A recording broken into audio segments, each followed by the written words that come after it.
Santo ang dinadala ni Maria. Halina, umawit tayo, bayan nakitipon sa ngalan ng Diyos, at tularan ng lingkod na sa ating kaloob. San Jose, hinirang ng Diyos.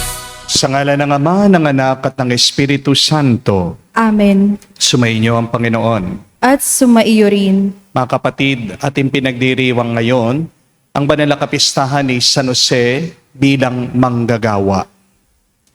Alam ko, kayo po ay nakabakasyon. Pero bigyan natin ng oras at panahon na ipagdasal natin ang ating mga kapatid na nagtatrabaho. Dahil meron mga nagtatrabaho na pagod na. Meron mga nagtatrabaho na nagsasawa na. Meron din mga nagtatrabaho na may sakit pero hindi pa rin sila tumitigil dahil sila'y nagsusumikap para sa kanilang mga pamilya. Ipagdasal natin sila.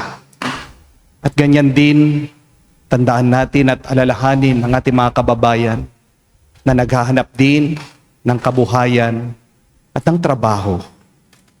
Ang kapatid, naway sa gabay ni San Jose, lahat ng mga nagsusumikap para sa kanilang mga pamilya ay palakasin ng Diyos.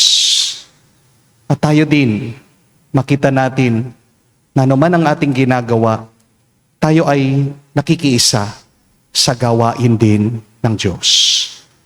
Sa napakaraming beses na kung saan isip natin ang ating pagtatrabaho ay pabigat, sa mga pagkakataon na inisip natin, tayo'y pinaparusahan dahil sa ating ginagawa, sa ating pagpapagod.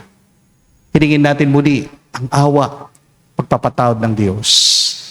Sa mga pagkakataon na hindi tayo nagpasalamat dahil tayo'y may trabaho, naway bigyan tayo ng awa, kapatawaran ng Diyos, para minsan pa tayong makitang karapat dapat makatanggap sa mga banal na misteryo.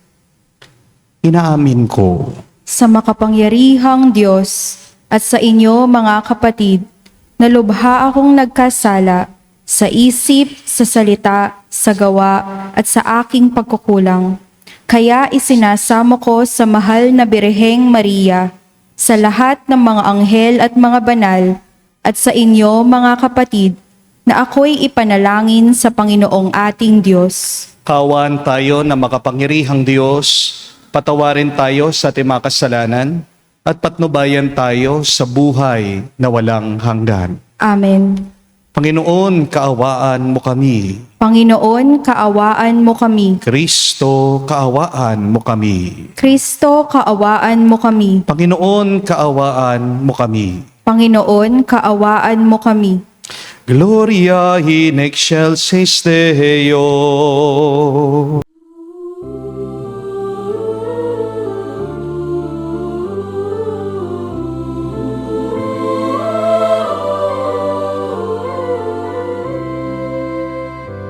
Luwalhati sa Diyos sa kaitaasan, kaloob sa lupa ay kapayapaan.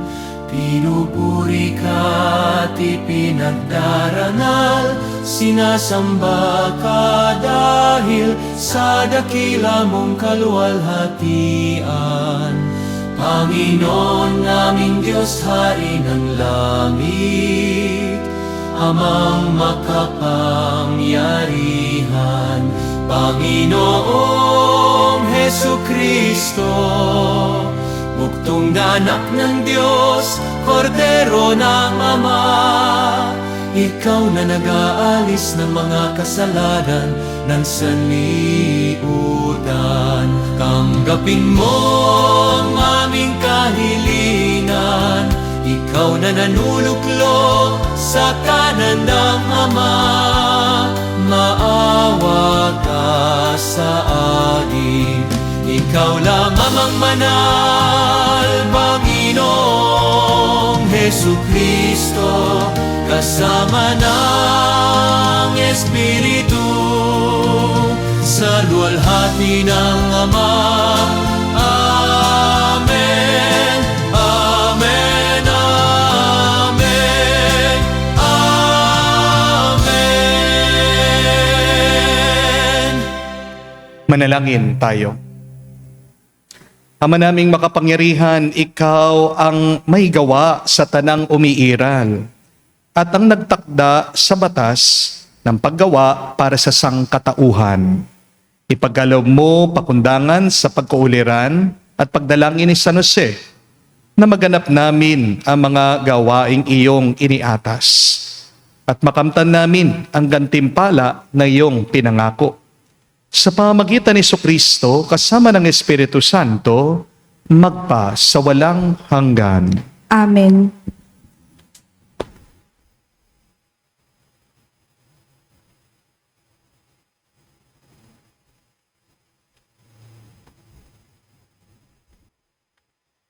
Pagbasa mula sa aklat ng Henesis.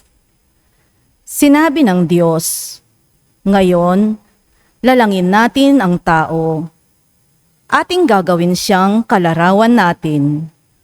Siya ang mamamahala sa mga isda, mga ibon, at lahat ng hayop, maging maamo o mailap, malaki o maliit." Nilalang nga ng Diyos ang tao ayon sa kanyang larawan. Lumalang siya ng isang lalaki at isang babae, at sila'y pinagpala. Wika niya, "Magpakarami kayo at punuin ang inyong mga supling ang buong daigdig. Pamahalaan ito. Binibigyan ko kayo ng kapangyarihan sa mga isda, sa mga ibon, at sa lahat ng maiilap na hayop, maging malalaki o maliliit.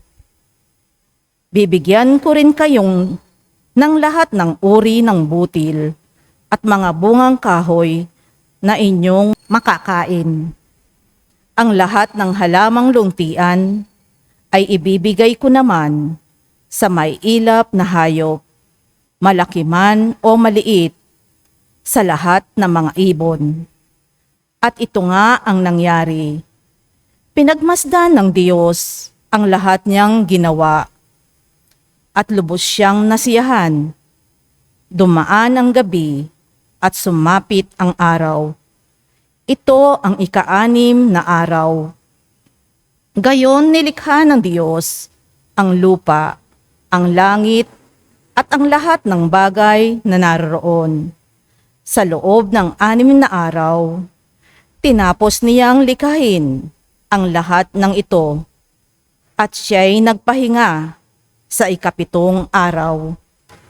Pinagpala niya ang 7 araw at itinanggi, sapagkat ang araw na ito siya'y nagpahinga matapos likhain ang lahat. Ang salita ng Diyos. Salamat sa Diyos.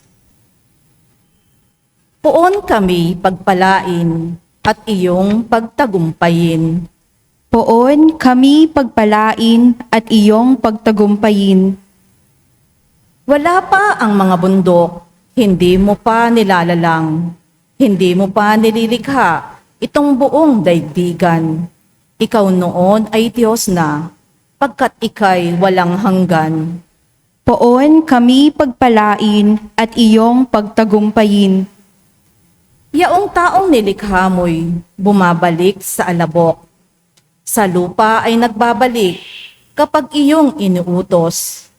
Ang 1,000 mga taon ay parabang isang araw sa mata mo, Panginoon. Isang kisap mata lamang, isang saglit sa magdamag na ito ay dumaraan. Poon kami pagpalain at iyong pagtagumpayin. Yamang itong buhay namin, maikli lang na panahon. Itanim sa isip namin upang kami ay dumunong. Hanggang kailan pa ba, Poon, titiisin yaring lagay nitong iyong mga lingkod sa gitna ng kahirapan. Poon kami pagpalain at iyong pagtagumpayin. Kung umagay ipadama, yaong wagas mong pag-ibig. At sa buong buhay namin, may galak ang aming awit. Ipakita sa lingkod mo ang dakila mong gawain. At sa sunod naming lahi, ipadama ay gayon din. Poon kami pagpalain at iyong pagtagumpayin. Alleluia, Alleluia, Alleluia. Alleluia, Alleluia, Alleluia. Alleluia, Alleluia, Alleluia. Alleluia, Alleluia, Alleluia. Alleluia, Alleluia, Alleluia. Alleluia, Alleluia, Alleluia. Manunubos naming mahal, salamat sa iyong patnubay at paglingap araw-araw. Aleluya, aleluya. Sumainyo ang Panginoon. At sumaiyo rin. Ang mabuting balita ng Panginoon ayon kay San Mateo. Papuri sa iyo, Panginoon. Nung panong yun, umuwi si Jesus sa kanyang bayan at nagturo sa kanilang sinagoga. Nagtaka mga nakarinig sa kanya. Sabi nila, saan kumukuha ng karunungan ng taong ito? Paano siya nakakagawa ng kababalaghan? Hindi ba itong anak ng karpentero? Hindi ba si Maria ang kanyang ina? At sina Santiago, Jose, Simon at Judas ang kanyang mga kapatid na lalaki? At dito nakatira ang kanyang mga kapatid na babae. Hindi ba? Saan niya natutunan ang lahat ng ito? At ayaw nilang kilalanin siya. Kaya't sinabi ni Jesus sa kanila, ang propeta'y ginagalang kahit saan, liban sa kanyang sariling bayan at sa kanyang sariling sambahayan. At dahil sa di nila pagsampalataya, hindi siya gumawa roon na maraming kababalaghan. Mga kapatid, ang mabuting balita ng ating Panginoon.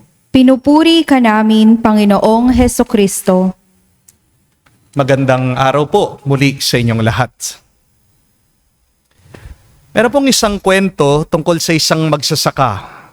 Araw-araw po siyang nagtatanim sa bukid. Pero ang kakaiba po dito sa magsasaka, kahit na anong panahon, napakasaya niya. Kahit na po El Nino o tagtuyot, hindi po nagbibwisit o umiinit yung ulo ng magsasaka. Kahit na po umuulan o bumabagyo, hindi po nag-aalala yung magsasaka na bumaha at masira yung kanyang mga tinanim. Nagtatanong po yung mga ibang magsasaka sa kanya, yung ibang tao, bakit hindi ka nai-stress sa pagtatanim mo? Bakit napakasaya mo palagi? At sumagot po itong magsasaka, sabi niya, nagtatanim ako pero hindi ko binabaon ang aking sarili. I farm, but I am not my farm. Ibig po sabihin, nagtatrabaho siya, pero hindi niya tinatali ang kanyang sarili dun sa kanyang trabaho. Magandang paalaala po ito, lalong-lalo na ngayong inaalala natin ang kapistahan ni San Jose bilang manggagawa. Minsan kasi, nagiging tayo yung ating trabaho. Hindi niyo po ba napansin kapag tinanong ka, sino ka? Ano po yung sagot ng iba sa inyo? Ang isasagot nila, engineer ako, teacher ako, driver ako, OFW ako. Ibig sabihin, ang trabaho mo ay naging pagkatao mo na. And that is the danger. Sometimes, your job has become your identity. Pero ngayon pong kapistahan ni San Jose bilang manggagawa, Ito yung kailangan nating itama. Your work is part of your life. But do not make your work your life. Do your work, but do not become your work. And this is the first reminder for us in this feast of Saint Joseph the Worker. Your job is not you. Ihiwalay mo ang trabaho mo sa totoo mong buhay. Huwag mong pepersonalin yung iyong ginagawa, yung iyong trabaho. Your work is not your life. It is just one expression of your life. Kaya nga po mga kapatid, tandaan niyo po ito. Hindi ka lang ang trabaho mo. Mas malawak ka pa kaysa sa posisyon mo. Si San Jose, hindi lang po siya karpentero. Siya po ay ama. Siya po ay asawa ni Maria. Siya po ay tagapag-alaga ng ating Panginoong Hesukristo. Hindi niya hinayaan na yung trabaho niya ang mag-define sa kanya. Kaya napakaganda pong pagmunihan. Kapag nawalan ka ng trabaho, sino ka na? Kapag nag-retire ka, ano ka na? Kapag hindi ka na productive, may halaga pa ba ang iyong buhay? Kapatid, ang halaga mo ay hindi galing sa sahod mo. Ang halaga mo ay nanggagaling sa Diyos na may likha sa'yo. Amen? Kaya marami pong tao ngayon nai-stress kasi ginawa na nilang buhay nila yung kanilang trabaho. Marami po ang workaholic pero broken ang family nila. Marami po ang successful sa kanilang career pero wala naman pagmamahal at kabutihan ang puso nila. My dear friends, just a friendly reminder. Work is just part of your life. Work is not your whole life. Huwag mong papatayin ang sarili mo dyan sa trabaho mo. Amen? Do not limit your life only to your work. Because life is more than your work. Opo, naunawaan ko, kailangan nyo magtrabaho. Kailangan nyong magkaroon ng kabuhayan para meron kayong maipakain sa inyong mga pamilya. Pero mga kapatid, huwag ka naman sanang maging alipin dyan sa trabaho mo. May pera ka nga, hindi ka naman malaya, hindi ka masaya. Anong halaga ng buhay? Hindi po ba? Kung hindi mo magagawa yung gusto mo, tandaan niyo po, maiksi lang ang buhay. Marami na po akong inanoint, marami akong pinagdasal. Pero hindi nila pinagsisihan na, sana nagtrabaho pa ako ng marami. Sana marami pa akong ginawa. No.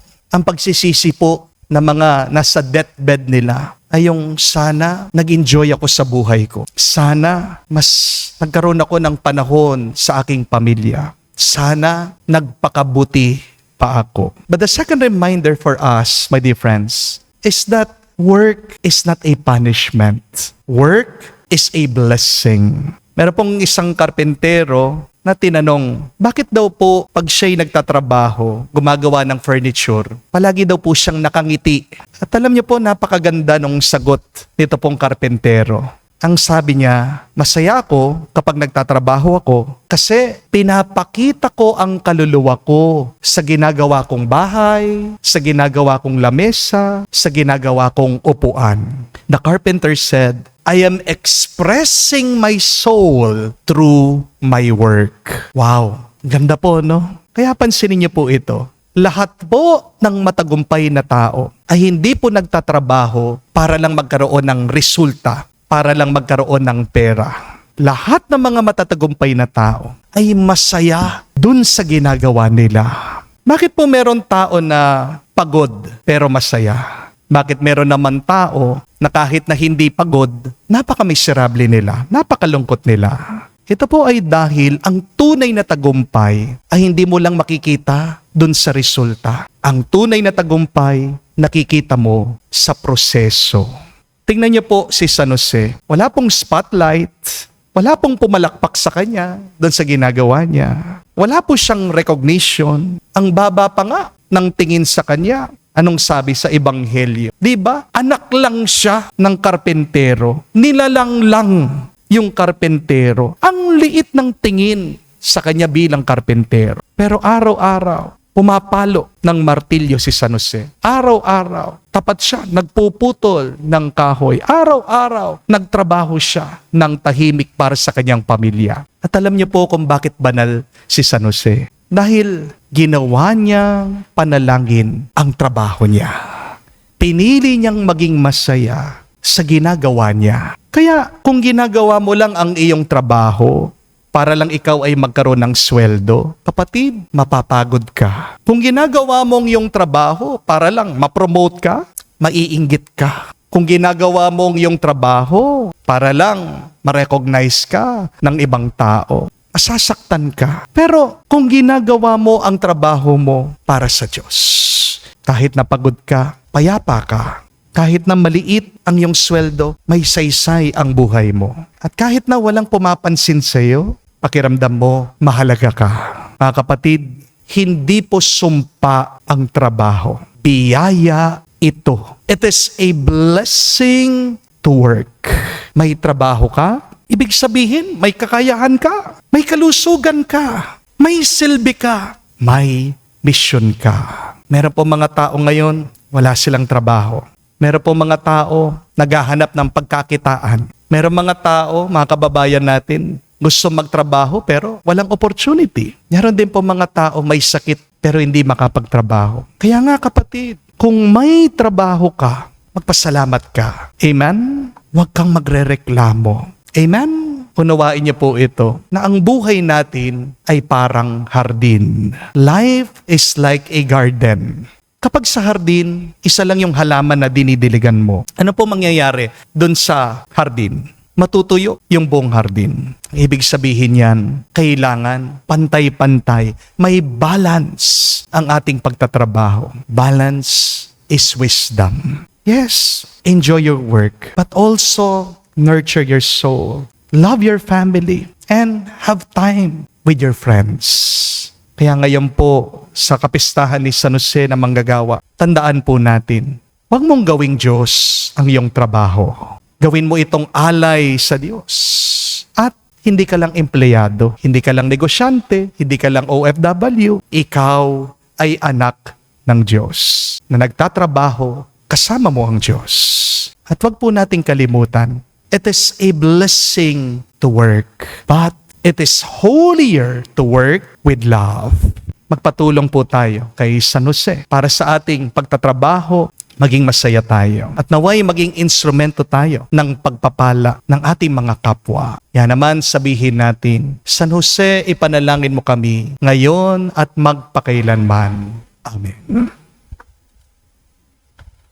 Tumayo po tayo. Alay po natin sa Diyos ang ating mga dasal at panalangin. Manalangin tayo kay San Jose para sa lahat ng ating mga pangangailangan. Ating sabihin, Panginoon, dinggin mo kami. Panginoon, dinggin mo kami. Ang simbahan naway magpatuloy sa pagpapahayag ng mga kahalagahan ng katarungan bilang susi sa ating kapayapaan. Manalangin tayo sa Panginoon. Panginoon, dinggin mo kami. Ang mga pinuno ng pamahalaan at mga ekonomista naway magsikap para sa makatarungang pamamahagi ng mga yaman at magtaguyod ng dangal ng lahat ng tao. Manalangin tayo sa Panginoon. Panginoon, dinggin mo kami. Ang mga negosyante naway gamitin ang kanilang mga pangkabuhayang interes para sa paglilingkod sa lahat. Manalangin tayo sa Panginoon. Panginoon, dinggin mo kami. Sa katahimikan po ng ating puso, sabihin natin sa Diyos ang ating mga personal na pangangailangan. Ama naming manunubos, sa pagsasama ng aming panalangin at sa pamamagitan ni San Jose, tulungan mo kaming makita sa aming pagkilos ang dangal ng paggawa. Hinihiling namin ito sa pamamagitan ni Kristo, aming Panginoon. Amen.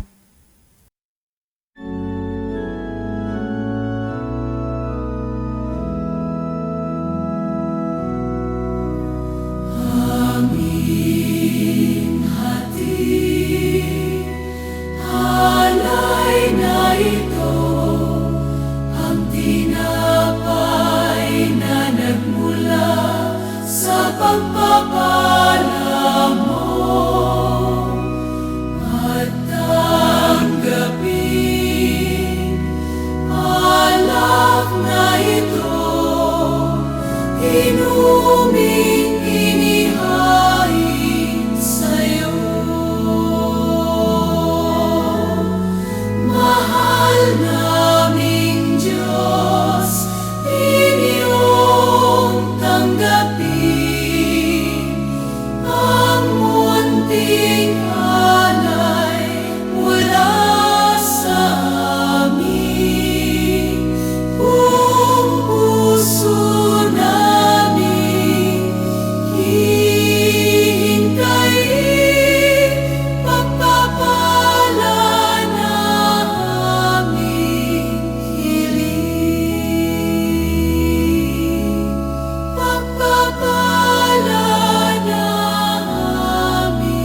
Manalangin kayo mga kapatid para ang ating mga paghahain ay kalugdan ng Diyos amang makapangyarihan.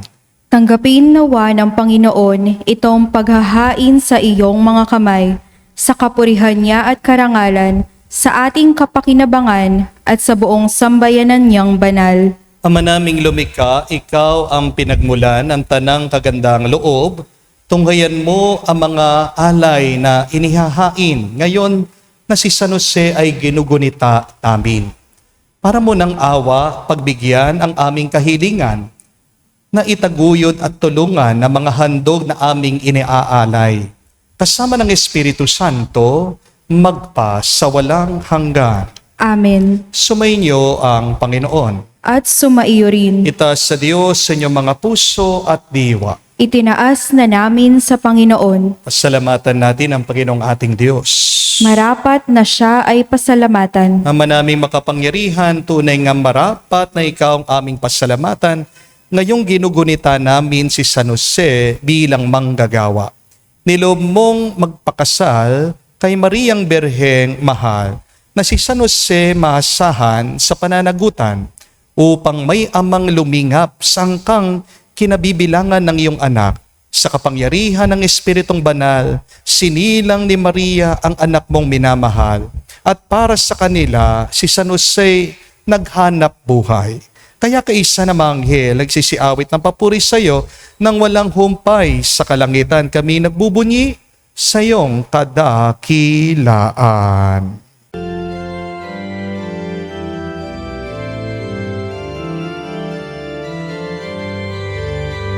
Santo, Santo, Santo, Panginoong Diyos ng mga hukbo, napupuno ang langit at lupa ng kadakilan mo.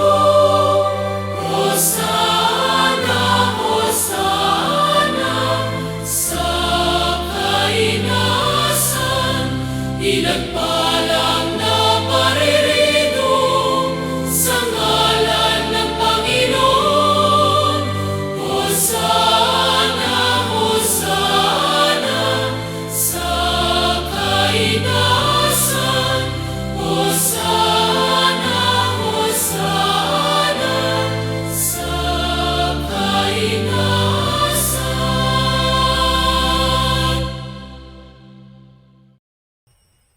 Ama naming banal, ikaw ang bukal ng tanang kabanalan. Kaya't sa pamagitan ng iyong Espiritu, gawin mong banal ang mga kaloob na ito upang para sa amin maging katawan at dugo ng aming Panginoong Heso Kristo. Bago niya pinagtiis ang kusang loob na maging handog, hinawakan niyang tinapay, pinasalamatan kanya. Pinaghati-hati niya iyon, inabot sa kanya malagad at sinabi, tanggapin ninyong lahat ito at kanin. Ito ang aking katawan na ihahandog para sa inyo.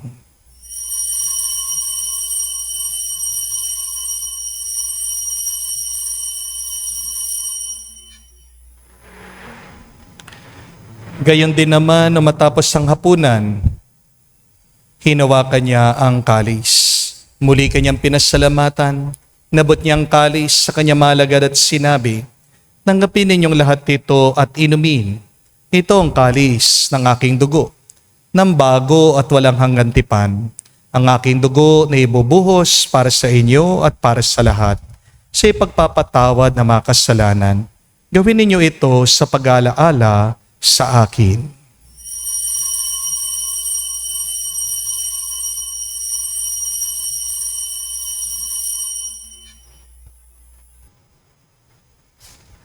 Ang misteryo ng pananampalataya. Aming ipinahayag na namatay ang iyong anak, nabuhay bilang Mesiyas at magbabalik sa wakas para mahayag sa lahat. Ama, ginagawa namin ngayon ang pag-alaala sa pagkamatay at muling pagkabuhay ng iyong anak.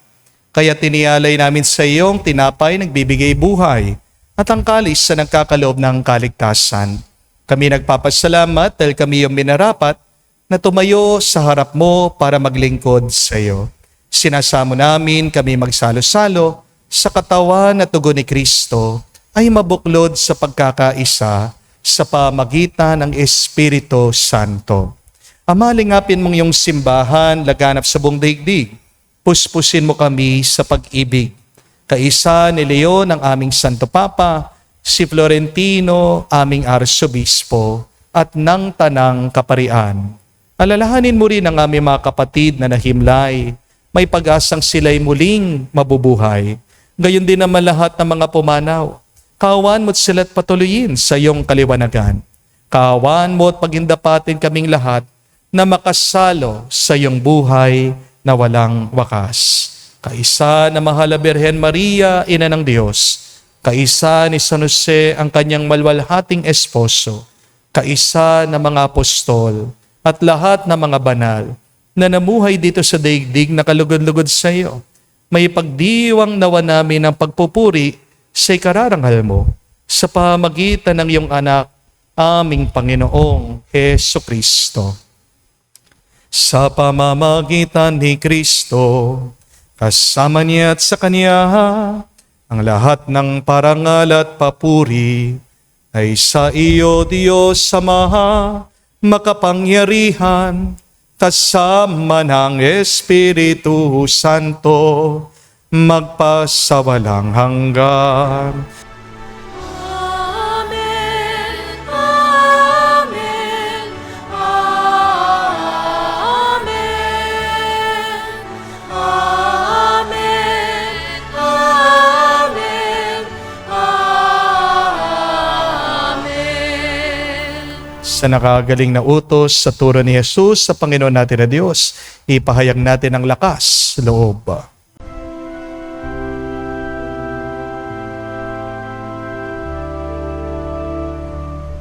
Ama namin, sumasalangit ka, sambahin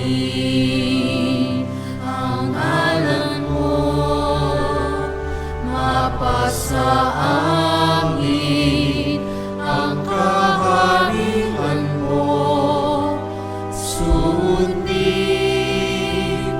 ang loob mo dito sa lupa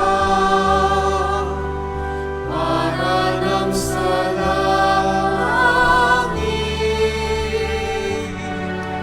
Bigyan mo kami ngayon ng aming kakanin sa araw-araw at patawarin mo kami sa aming mga sala para ng pagpapatawad namin sa nagkakasala sa amin. At huwag mo kami ipahintulot sa tukso at iadya mo kami sa lahat ng masama. Hiniling namin kami adya sa lahat na masama, pagkalooban ng kapayapaan araw-araw, iligtas sa kasalanan, at ilayo sa lahat ng kapahamakan. Samantalang aming pinanabikan ang dakilang araw ng pagpapahayag ng tagapagligtas naming si Jesucristo. Sapagkat iyo ang kaharian at ang kapangyarihan at ang kapurihan magpakailanman. Amen. Panginoong Jesucristo, sinabi mo sa mga apostol, kapayapaan ang iniiwan ko sa inyo. Ang aking kapayapaan binibigay ko sa inyo. Tunghayan mo ang aming pananampalataya at huwag ang aming pagkakasala. Pagkalooban mo kami ng kapayapaan at pagkakaisa ayon sa iyong kalooban.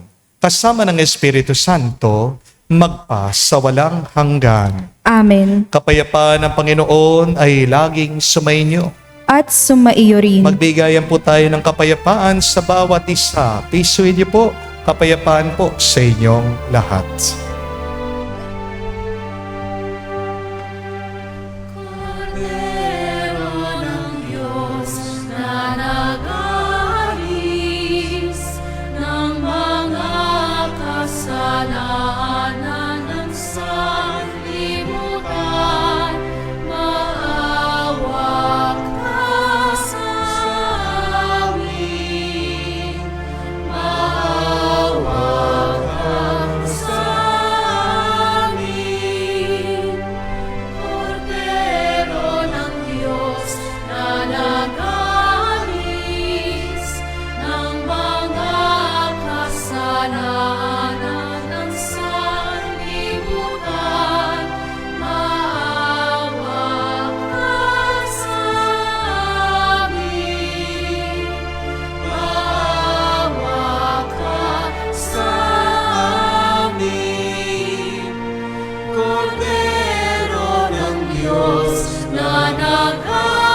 Mga kapatid, naririto ang ating Panginoong Jesucristo, ang Kordero ng Diyos.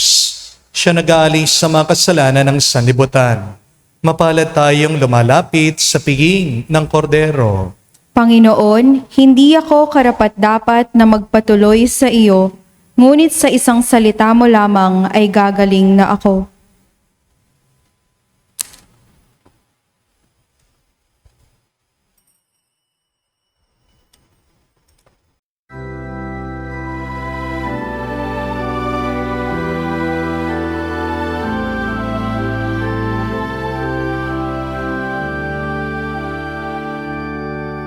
Sa aming pagtitipon at pananalangin, O aming patrona San Jose, aming kahilingan, aming kakayahan, araw-araw pantubayan.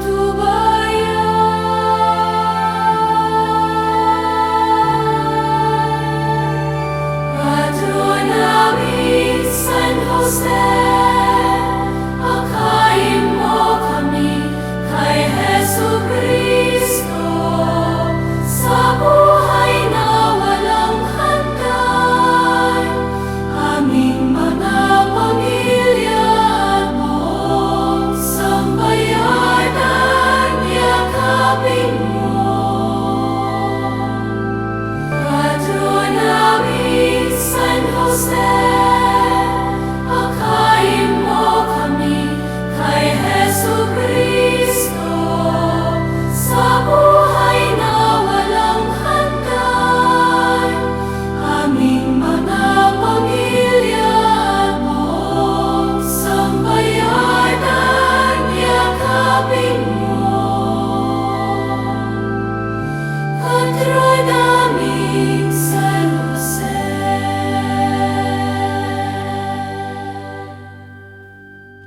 Manalangin tayo.